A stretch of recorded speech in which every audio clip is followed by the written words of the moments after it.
And now I invite Mr. K.P. Sharma Oli, the Prime Minister of the Federal Democratic Republic of Nepal. Your Excellency Mr. Ilham Aliyev, President of the Republic of Azerbaijan and the Chairman of the Non-Aligned Movement, Your Excellencies, the heads of state and government, distinguished participants.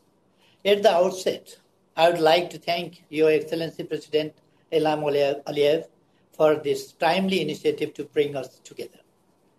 Nepal welcomes your initiative to establish the NAM contact group for our collective fight against the COVID-19. The pandemic has shaken the world in a magnitude not experienced in our lifetime. It has reminded us now deeply our fate is interwoven in this global village. The humanity is at stake now. Close to 250,000 lives are lost. Our health facilities have been overwhelmed. The virus has tested our ability and exposed our vulnerability. Global trading and travel linkages are disrupted. Businesses have collapsed. Jobs are vanished. Education systems are disrupted, and millions risk relapsing into poverty, making the realization of SDGs even harder. We are now fighting a common but invisible enemy. In such a situation, I believe that there is nothing more important than the protection of human life and saving our humanity. This is the supreme duty of governments. We can revive economic loss. We can reinvent technology. We can build a prosperous society, but we cannot revive the loss of precious human life, which is also the loss of human capital, talents, expertise, and ideas. So life comes first of all other considerations. Humanity must prevail, not the virus. For this, health must be our topmost priority. Mindful of this, in Nepal, we have deployed all political, economic, human, and technological resources at our disposal to contain the spread of the virus. Our focus has been on both the prevention and mitigation of the pandemic. We have marshaled all resources and state machinery at federal, provincial, and local level to manage and respond to the crisis in a coherent way. We have upgraded health facilities, incentivized healthcare workers, and ensured accessible health services for all. We have installed additional facilities for quarantine and isolation. Measures such as testing,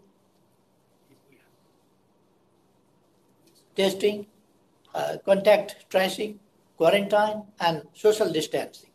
At the same time, we have enforced temporary measures such as nationwide lockdown, suspension of international flights, and restriction in cross-border movements of the people.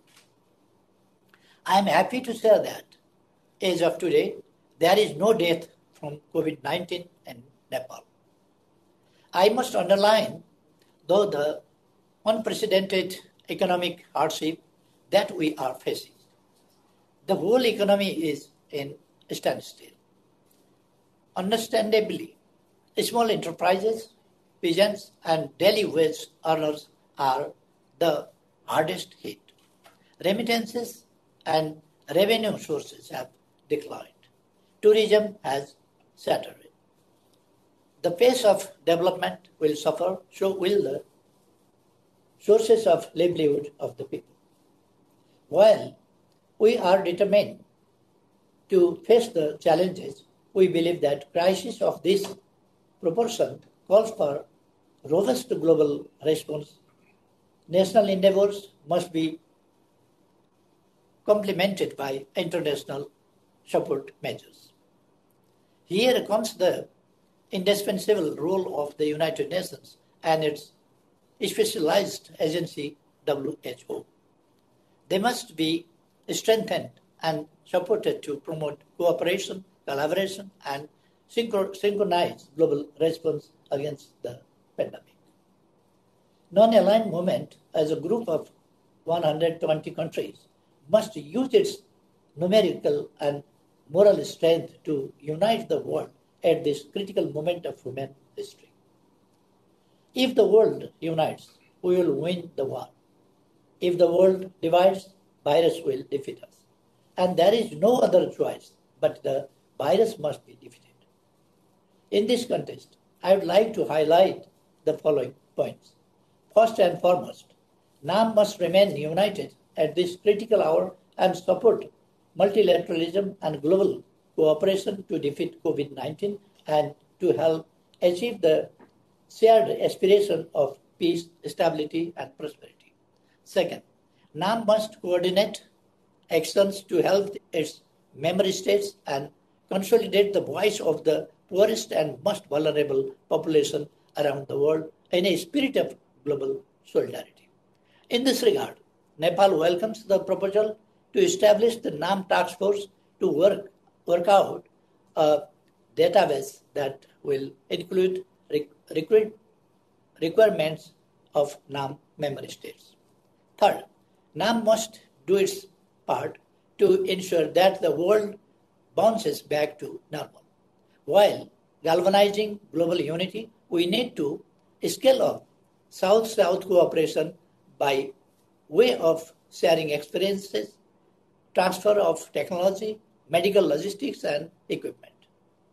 Fourth, NAM must coordinate and advocate for launching a robust recovery package from the international community to address the looming economic recession. The impacts are already massive worldwide and they are disproportionate to the LDCs, LLDCs, and SIDs in particular. The crisis should not provide an excuse to retreat from existing commitments to the developing countries. Fifth, NAM must promote regional initiatives as a building block for global efforts. In South Asian region, leaders of SAARC countries come together for a summit-level video conference to promote cooperation and find solutions to the challenges posed by COVID-19. Sixth, humanity must come together to fight against the challenges of poverty, illness, and underdevelopment. This is not a time to engage in insurgencies and wars. Therefore, Nepal supports UN Secretary General's appeal to global ceasefire. Finally, the pandemic has exposed the inadequacies and fragility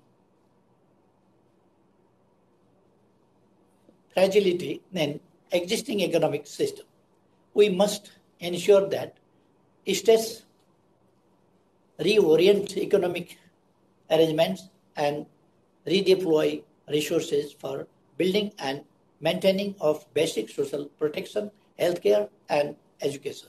Pro-people policies stand better to deal with the crisis like this.